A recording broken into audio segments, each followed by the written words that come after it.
नमस्कार दोस्तों, मेरा नाम है शम्मी और आप देख रहे हैं एचपी स्टडीज़ चैनल को।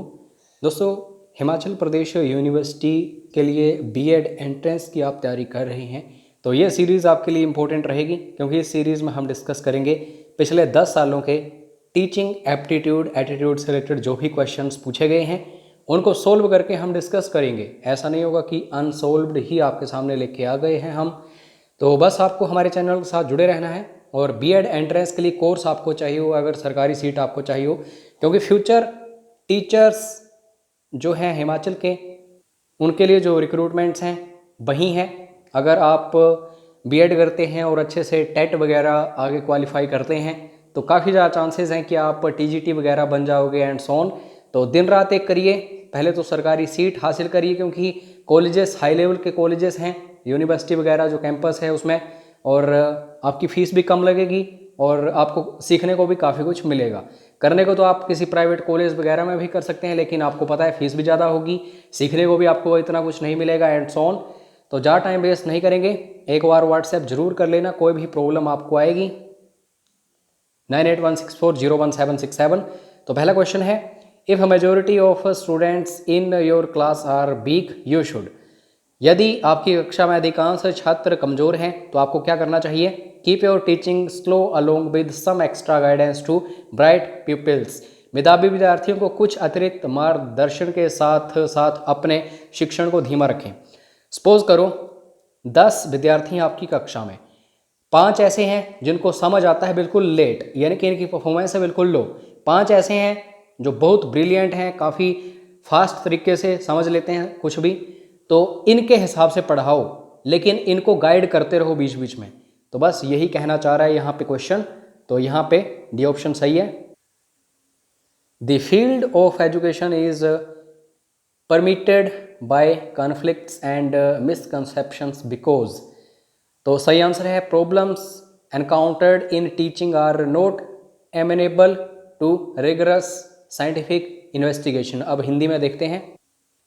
शिक्षा क्षेत्र संघर्षों और भ्रांतियों से भरा हुआ है, चूंकि शिक्षण में आने वाली समस्याएं कठोर वैज्ञानिक जांच के लिए उत्तरदायी नहीं है। ठीक है, तो यहाँ पे कोई साइंटिफिक रिसर्चेस वगैरह नहीं हमें देखने को मिलती हैं और काफ़ी चुनौतीपूर्ण है ये सफ़र। Next question, as a teacher select the best option to ensure your effective presence in the classroom. एक शिक्षक के रूप में कक्षा में अपनी प्रभावी उपस्थिति सुनिश्चित करने के लिए सर्वोत्तम विकल्प का चयन करें। तो टीचर के तौर पे आपको बेस्ट ऑप्शन जो है वो सुनिश्चित करना है। इफेक्टिव प्रेजेंस जो आपकी क्लासरूम में है, ठीक है, तो वो है adoption of well established posture, अच्छी तरह से स्थापित मुद्रा को अपनाकर। तो ये एक अच्छी बात होगी अगर आप अपनी पोजीशन जो है उसे एस्टेब्लिश अच्छे तरीके से करेंगे। The use of teaching ads is justified on the grounds of. शिक्षण सहायक सामग्री का उपयोग निम्नलिखित में से किसके आधार पर उचित है? तो ये दोस्तों छात्रों के सीखने के परिणामों का अनुकूलन जो है उस पर आधारित है। Optimising learning outcomes of students. तो ये बेसिकली कुछ एक टीचिंग एड्स जो हैं जिनका यूज़ करके आप जस्टिफाई कर सकते हैं। ठीक है, नेक्स्ट क्वेश्चन है दोस्तों, कुछ एक क्वेश्चंस जो हैं वो आपको क्लियर नहीं दिखाई देंगे, क्योंकि जिन स्टूडेंट्स ने हमें क्वेश्चन पेपर सेंड किए होते हैं वो थोड़ा सा ब्लर सेंड कर देते हैं फ़ोटो, लेकिन मैं जो बोलूँगा उसको सुनिएगा, आपको कोई प्रॉब्लम नहीं आएगी। इन विच टीचिंग मेथड, ऐसा कौन सा टीचिंग मेथड है learners participation is made optimal and proactive. जो सीखने वाले होते हैं, ठीक है, जो शिक्षार्थी होते हैं उनकी जो भागीदारी है तो इसको सर्वोत्तम और सक्रिय बनाया जाता है। तो इसको हम बोलते हैं प्रोजेक्ट मेथड। ठीक है, परियोजना विधि। तो डी ऑप्शन सही है। Schools should be concern with the development of child which should include. विद्यालय को बालक के विकास में से संबंधित होना चाहिए, जिसमें शामिल होना चाहिए, क्या क्या शामिल होना चाहिए? तो इसमें दोस्तों एक स्वस्थ व्यक्ति द्वारा आवश्यक कौशल का अधिग्रहण जो है वो उपस्थित होना चाहिए, शामिल होना चाहिए। Acquisition of skills required by the healthy person. Next question है, student gives a partially correct response to your question then you will. अगर स्टूडेंट जो है आपको मतलब पूरी तरह से अपने एफर्ट्स नहीं दिखा रहा है करके जो भी रिस्पॉन्स आपको चाहिए, तो आप क्या करोगे, तो उसको दोस्तों री इन्फोर्समेंट जो है प्रोवाइड करोगे। भी ऑप्शन अब हिंदी में देखते हैं। विद्यार्थी आपके प्रश्न का आंशिक रूप से सही उत्तर देता है, मतलब पूरी तरह नहीं। इसके बाद आप क्या करोगे, इसके बाद पुनर्बलन प्रदान करेंगे। जैसे कि हम नॉर्मली शब्द इस्तेमाल करते हैं शाबाश, या फिर अच्छा बता रहे हो आप, या फिर थोड़ा सा आगे और बता दो जो आंसर है। तो वो स्टूडेंट जो है अंदर से री एनफोर्समेंट उसमें हमें देखने को मिलती है और जा कोशिश करता है वो सही आंसर बताने की। Next question, the best reason because of which a teacher can command respect from his students is if. सबसे अच्छा कारण जिसकी वजह से एक शिक्षक अपने छात्रों से सम्मान प्राप्त कर सकता है, यदि वह कक्षा में नवाचार अभ्यास का पालन करता है। मतलब जो लेटेस्ट है, अगर सपोज करो कि आप टीचर लगोगे आगे जाके, तो कंप्यूटर आपको चलाना आएगा ही नहीं, आपको ऑनलाइन क्लासेस के बारे में पता नहीं होगा, आपके मोबाइल में गूगल मीट नहीं होगा, कोविड का टाइम चल रहा है, ऑनलाइन क्लासेस आपको लगानी नहीं आती, तो आप कभी भी इफेक्टिव टीचर नहीं बन पाओगे। He follows innovative practices in the class. Class हो चाहे घर हो, इनोवेशन बहुत इंपॉर्टेंट है आज के टाइम में टीचर्स के लिए। Next question, development of moral values among students is very important, what should you do to develop the same. छात्रों में नैतिक मूल्यों का विकास बहुत महत्वपूर्ण है। देखा गया है काफ़ी स्टूडेंट्स बहुत इंटेलिजेंट होते हैं, मतलब इतने इंटेलिजेंट स्टूडेंट्स होते हैं कि अपनी क्लास में टॉपर होते हैं, लेकिन फिर भी नैतिक वैल्यूज़ जो हैं, जो एथिकल वैल्यूज़ हैं, वो उनमें डेवलप नहीं हुई हैं। ठीक है, मोरल वैल्यूज़ जो होती है, और वो कुछ उल्टा सीधा ऐसे काम करते हैं जो कि एक सबसे लो लेवल का बच्चा जो है किसी क्लास में उनसे भी बदतर होता है। तो मोरल वैल्यूज़ जो हैं ये डेवलप होनी चाहिए हर एक स्टूडेंट में।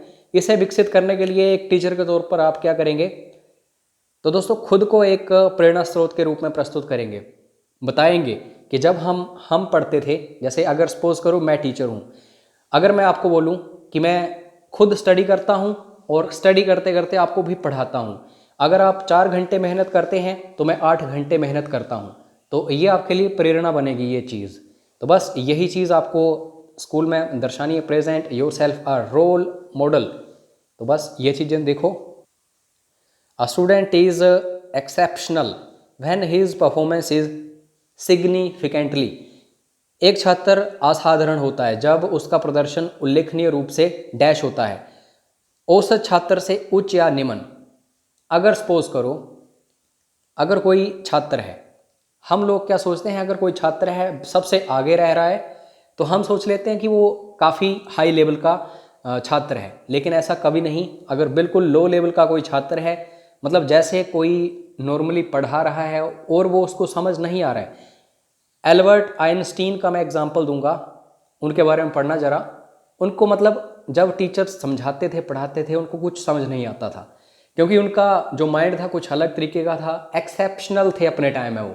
लेकिन बाद में जब कोशिश की गई पेरेंट्स के द्वारा और टीचर्स के द्वारा, आज दोस्तों एल्बर्ट आइंस्टीन का नाम मुझे नहीं लगता कि कोई जानता ना हो। इतने महान ये पर्सन रहे हैं, इतने महान ये स्टूडेंट और टीचर रहे हैं, अपने टाइम में साइंटिस्ट रहे हैं। तो बस ये चीज़ आपको देखनी है। अबव और below the average student, how can forgetting be minimised. भूलने की बीमारी को कैसे कम किया जा सकता है। आप पढ़ते होंगे, अगर 10 क्वेश्चंस पढ़ लिए तो बड़ी मुश्किल से 5 ही आपको याद रहते हैं। तो इसके लिए क्या आप रणनीति अपनाएंगे, ओवर लर्निंग। 1 घंटा पढ़ रहे हो तो 2 घंटे पढ़ने की कोशिश करो, या फिर रिवीजन करो बार बार। तो ये चीज़ें आपको देखनी है। अति अधिगम, तो यहाँ पे C option. If student alleges against you, अगर गलती से मतलब आपने कुछ बोला स्टूडेंट को और स्टूडेंट की आपसे कोई पुरानी रंजिश चल रही है और उसने प्रिंसिपल के सामने या फिर अपने पेरेंट्स के सामने या किसी प्रतिष्ठित व्यक्ति के सामने आप पर इल्ज़ाम लगा दिया कोई, for showing favouritism in evaluation of scripts, how would you deal with him. तो आप कैसे उससे डील करोगे, तो उसकी ही आंसर बुक दिखा दोगे जो भी उसने लिखा है। ठीक है, मतलब उसको एनालाइज करने के लिए आप शो करोगे, चाहे प्रिंसिपल के सामने उसकी आंसर बुक शो करनी पड़े या किसी के भी सामने। अब हिंदी में देखते हैं। यदि कोई छात्र आपके खिलाफ लिपियों के मूल्यांकन में पक्षपात करने का आरोप लगाता है तो आप उससे कैसे निपटेंगे? तो मैंने आपको बता दिया कि क्या इसका सही तरीका है, उसकी उत्तर पुस्तिका दिखाएंगे। In order to develop a good rapport with students, a teacher should select the most important activity. छात्रों के साथ अच्छे संबंध विकसित करने के लिए एक शिक्षक को चाहिए सबसे महत्वपूर्ण गतिविधि का चयन करना है। तो बेसिकली टीचर क्या कर सकता है? टीचर कर सकता है व्यक्तिगत ध्यान दे सकता है, पे इंडिविजुअल अटेंशन। जब तक टीचर खुद डेवलप नहीं होगा, जितना ज़्यादा वो अच्छा नहीं होगा, तब तक किसी भी विद्यार्थी के साथ उसके संबंध अच्छे हो ही नहीं सकते। तो यहाँ पे आपको देखना है pay individual attention. The main objective of teaching at higher education level is, उच्च शिक्षा स्तर पर अध्यापन का मुख्य उद्देश्य है। क्या उद्देश्य होता है? निर्णय लेने की क्षमता विकसित करना, to develop the capacity to take decisions. तो B option. Which quality is most important for students, छात्रों के लिए कौन सा गुण सबसे महत्वपूर्ण है? तो ये इंडिपेंडेंट थिंकिंग जो है, स्वतंत्र सोच, ये काफ़ी इंपॉर्टेंट क्वालिटी है किसी भी स्टूडेंट में। But will you do as a principal if a teacher of a school does not come to a function of school on time, यदि विद्यालय का कोई एक शिक्षक विद्यालय के किसी समारोह में समय पर नहीं आता है तो आप प्रधानाचार्य के रूप में क्या करेंगे? आप उसे उसकी जिम्मेदारियों के बारे में बताएंगे। You will tell him about his responsibilities, उसको ये रिस्पॉन्सिबिलिटीज़ बताएंगे कि आप जो हैं खास हैं, इस विद्यालय के लिए, इस स्कूल के लिए काफ़ी खास हैं।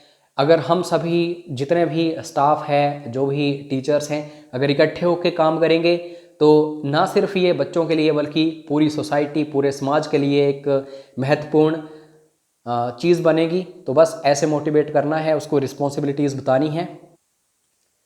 There is a fear of social evils affecting the schools, social evils जो हैं अगर आपके स्कूल को वो काफ़ी प्रभावित कर रही हैं, what will be your attitude to prevent it, इसको रोकना है तो कैसे रोकोगे?